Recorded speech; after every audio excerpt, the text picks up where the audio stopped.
সেনাবাহিনী বর্তমানে যে রূপ ধারণ করেছে সেটা 1971 সালে পাক হানাদার বাহিনীর চেয়েও ভয়ঙ্কর রূপ ধারণ করেছে সেনাবাহিনী। আসসালামু আলাইকুম রহমতুল্লাহ।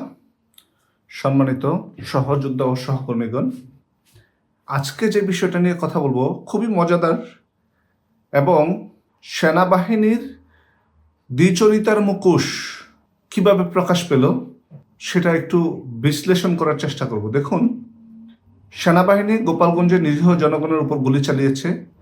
সেখানে আমাদের হিসাবে 20 জনের উপর আমাদের সহযোদ্ধা সহকর্মী মারা গিয়েছেন, আর বাংলাদেশ সরকারের হিসাবে 5 জন মারা গিয়েছেন। কারণ ওনারা হিসাবটা করেছেন 5 জন মারা গেলে 1 জন ধরেছেন, সেই হিসাবে ওনাদের হিসাবে 5 জন মারা গিয়েছেন। সেনাবাহিনীতে কি পরিমাণ জঘন্যতম নিষ্ঠুরতা চলছে তার বহিঃপ্রকাশ আজকে সেনাবাহিনীর মিলিটারি অপারেশনসের একটা সংবাদ ব্রিফিং হয়েছে।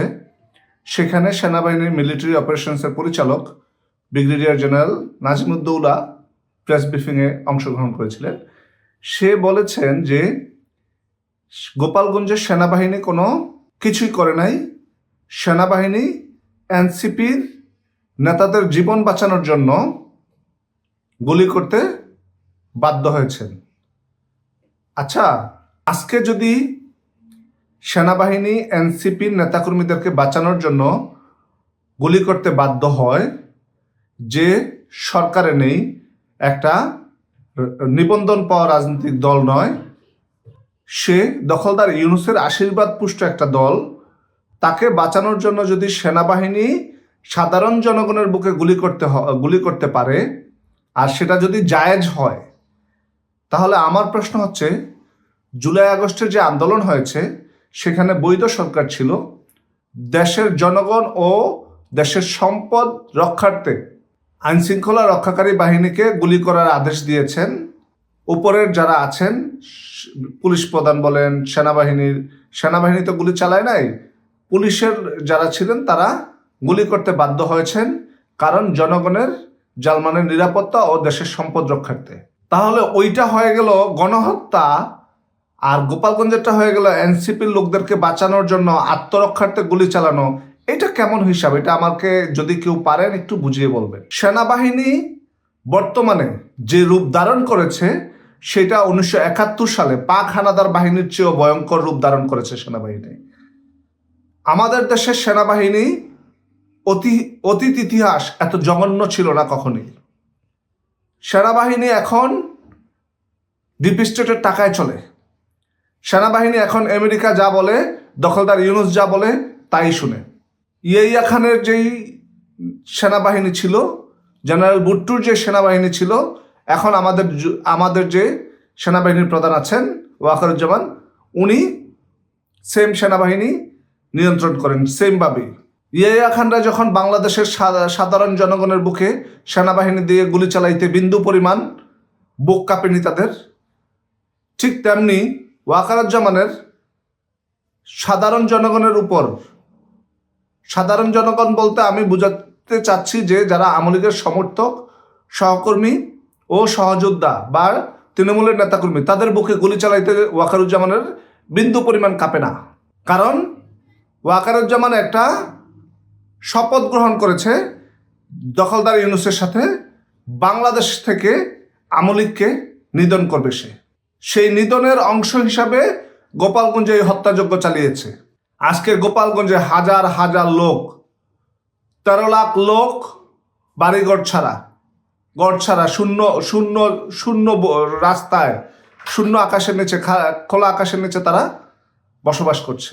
গোপালগঞ্জে হাজার হাজার মানুষ আসামি, তাদেরকে আসামি করে রেখেছে। 5টা মামলায় 5,400 আসামি ছিল, তারপরে আরো 2টা মামলা হয়েছে, সেখানে আরো 2,000-এর উপরে আসামি। এগুলো হচ্ছে কথিত সরকারি হিসাবে আসামি। কিন্তু যেই জায়গাগুলোতে, গোপালগঞ্জে যেই থানাগুলো আছে, যেই থানাগুলোতে সংঘর্ষ ঘটেনি, কোনো ধরনের কোনো প্রবলেম হয়নি, সেই থানাগুলো থেকেও সাধারণ জনগণকে গ্রেপ্তার করছে। আওয়ামী লীগের সমর্থক, সহকর্মী, তৃণমূলের নেতাকর্মীদেরকেও গ্রেপ্তার করছে ওয়াকারুজ্জামান সেনাবাহিনীকে যেভাবে বিতর্কিত করছেন, এই সেনাবাহিনী কিন্তু বাংলাদেশের সুনাম অর্জনকারী সেনাবাহিনী। জনগণের বিপদের সময় জনগণের পাশে দাঁড়িয়ে অকুতোভয়ে কাজ করার সেনাবাহিনী।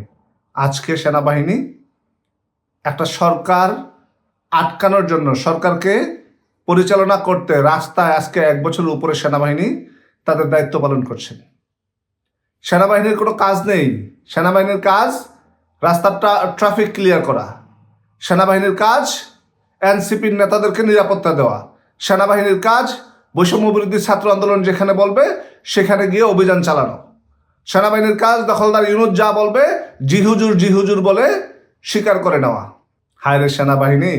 এই জন্য আমি এটাকে নাম দিয়েছি সেনাবাহিনী নয়।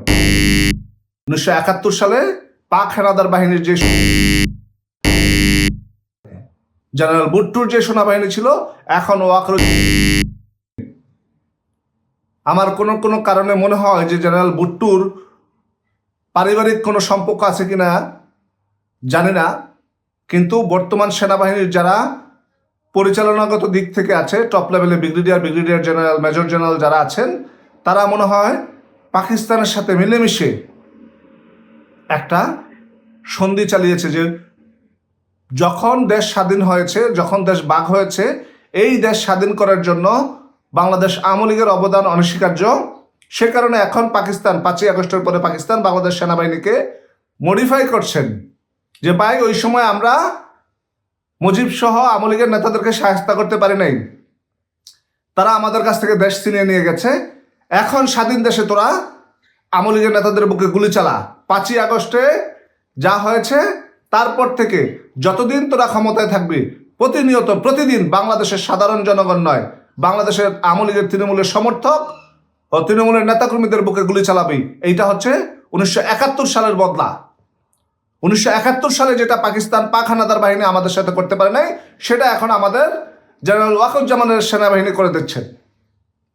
71 সালের প্রতিশোধ 2025 সালে নিচ্ছেন, কারণ এখন তো তারা পাকিস্তানের ইউনুসের বাংলাদেশ এখন বাই। ইউনুস এখন পাকিস্তানের কথায় দেশ চালায়, পাকিস্তান আর আমেরিকার কথায় দেশ চালায়। 71 সালের যেই ক্ষোভটা রয়ে গেছে পাকিস্তানের, সেই ক্ষোভটা এখন আমাদের আওয়ামী লীগের সমর্থকদের উপর, আমাদের আওয়ামী লীগের তৃণমূলের নেতাকর্মীদের উপর পূরণ করছেন, জাল মিটাচ্ছেন দখলদার ইউনুসের সরকার এবং ওয়াকারুজ্জামানের সেনাবাহিনী। এইটা কেমন হিসাব? একটা দেশ ধ্বংস করে দিচ্ছে সেনাবাহিনী, একটা নিবন্ধনহীন দল, যাদের কারণে এই দেশটা ধ্বংস হয়ে যাচ্ছে, যাদের কারণে এই দেশটা সাধারণ জনগণ প্রতিনিয়ত নির্যাতিত হচ্ছে, নিষ্পেষিত হচ্ছে, মারা যাচ্ছে। মফ করে মারতেছে সাধারণ জনগণকে, বাসায় গিয়ে কুপিয়ে মেরে আসতেছে। কোনো ধরনের কোনো নিয়ন্ত্রণ যেই সরকারের এই দেশটার উপর নেই, এই দেশটাকে জালিমের মতো শাসন করতেছে, সেই সেনাবাহিনী এই জালিম সরকারকে সাপোর্ট দিয়ে তৃণমূলের আওয়ামী লীগের নেতাকর্মী সহ সমর্থকদের বুকে গুলি চালাচ্ছে। এই দিন নয়, আরো দিন আছে। এই দিন টেনে নেবে সেই দিনের কাছে।